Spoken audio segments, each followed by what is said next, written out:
storm ahead's coming out the dark. السلام عليكم ورحمة الله تعالى وبركاته. welcome صديقي وصديقيال maanta waxaan idin wadaa muuqaal aad iyo aad u xiiso badan oo aad ka heli doonto.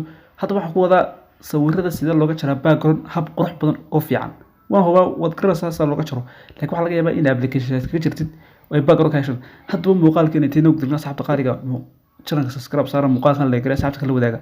okay, waxaa soo gelaysaa saaxiibayaal, waxaa soo gelaysaa karoomaha kugu jira mobilkaaga soo gelaysaa. okay, karoomaha marka sida aad u dhafatid waxay tagaysaa qaybta sare ee search-inta ayaa waxaad ku qoraysaa remove ayaad ku qoraysaa remove pg.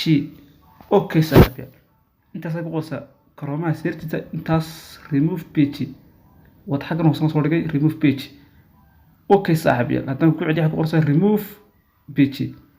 okay, kadibna goodhe, kadibna saaxiibayaal sida qaybta buu keenayaa waxaad qaataa linkiga ugu horeeya.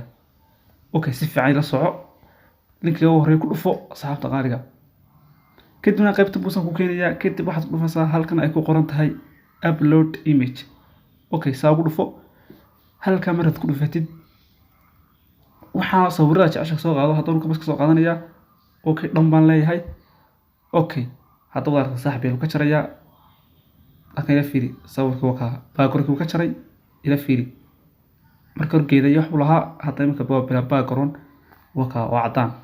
kadibna waxaad ku dhufaysaa halkan ku qoran tahay down ama download, ku dhufo.